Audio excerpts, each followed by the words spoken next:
আগে বসে রমজান কিন্তু চলে গেছে, আজকে 14 তারিখ। 14 তারিখ মাহে রমজান শরীফে কি অর্জন করলাম, চিন্তার বিষয়। কি অর্জন করলাম, আর কি শুনলাম, আর কি আমলে পরিণত করলাম, মনোযোগ দিয়ে শুনবেন। কারণ মাহে রমজান শরীফ আর পাইতে পারি, নাও পাইতে পারি। এই জন্য মুমিন যারা তারা তৈরি থাকে। আলহামদুলিল্লাহ ওয়াসসালাতু ওয়াসসালামু আলা রাসূলিল্লাহ ওয়া আলিহি ওয়া আসহাবিহি আজমাইন।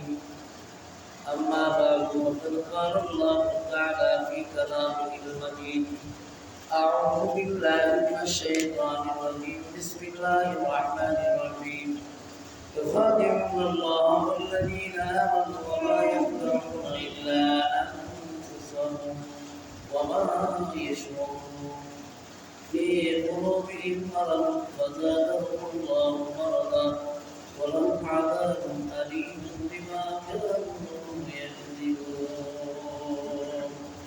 بارك الله لنا ولكم في القرآن العظيم ونفعنا وإياكم بالآيات والذكر الحكيم. اللهم صل على محمد وعلى آل محمد كما صليت على إبراهيم وعلى آل إبراهيم إنك حميد مجيد. خلق العلا بكماله كشف الدجى بجماله حسنت جميع خصاله صلوا عليه وآله. خلق ما أشرقوا يا كريم البانية متى محمد روحا فقد ترى كرمها بلغ العلا بكماله كشف الدجى بجماله حسنت جميع خصاله صلوا عليه وآله. اللهم صل وسلم وبارك عليه. আল্লাহ রব্বুল শুকর যিনি আমাদেরকে মাহে রমজান শরীফে বাদ আসর কোরআন শরীফের কিছু আলোচনা মুযাক্কারা শরীফ শোনার সুযোগ এনায়েত করেছেন, এই জন্য শুকরিয়া আদায় করি আলহামদুলিল্লাহ। প্রথমে দুইটা আয়াত কারিমা তেলাওয়াত করেছি সূরাতুল বাকারা। যেই দুইটা আয়াতের মধ্যে মুনাফিকদের ক্ষতির কথা উল্লেখ করেছেন, যাদের অন্তরের মধ্যে নেফাক আছে, যাদের অন্তরের মধ্যে দুষ্কৃতি আছে, যাদের অন্তর ভালো না, তাদের সম্পর্কে আল্লাহ রাব্বুল আলামিন কোরআনে কারীমের মধ্যে উল্লেখ করেছেন 13টা আয়াতের মধ্যে। কয়টা আয়াত? 13টা আয়াত। মদিনার মুনাফিকরা নবীর কাছে গিয়া করতো, আমি আপনার ঈমান আনছি, কিন্তু ভিতর কাফেরদের লোকে গিয়া সমর্থন করতো। আল্লাহ রাব্বুল আলামিন বলছেন, এই যে প্রতারণা করতেছো, আসলে তোমরা নিজেরাই নিজের ক্ষতির মধ্যে আসো, কিন্তু আমি তাকে রক্ষা করি, কেউ তাকে ক্ষতিগ্রস্ত করতে পারবে না।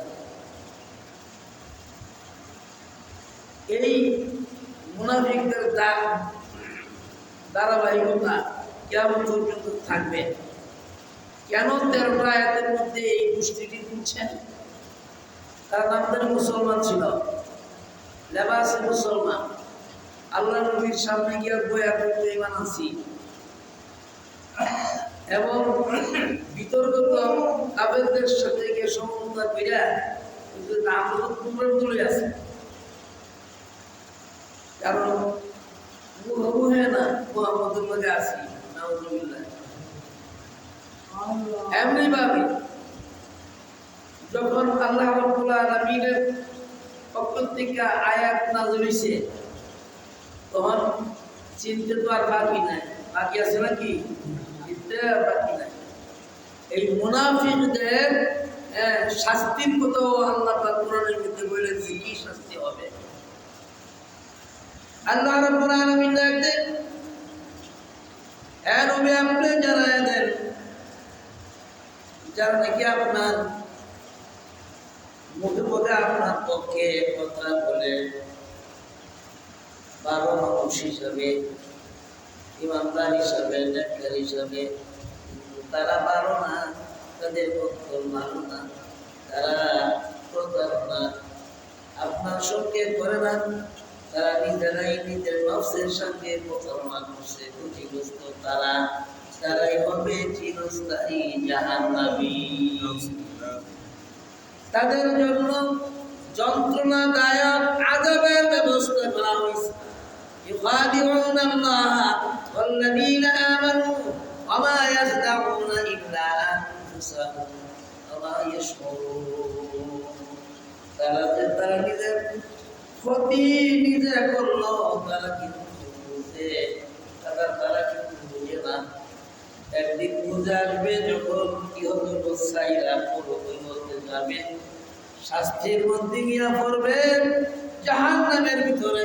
তখন বুঝে আসবে কেন দুনিয়ার মধ্যে দুই কিভাবে চলছিলাম, সামনে এক কথা পিছিয়ে আর কথা কেন বলছিলাম।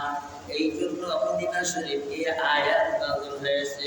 সূরাতুল বাকারা পুরা সূরাটাই মদিনা শরীফ নাযিল হয়েছে।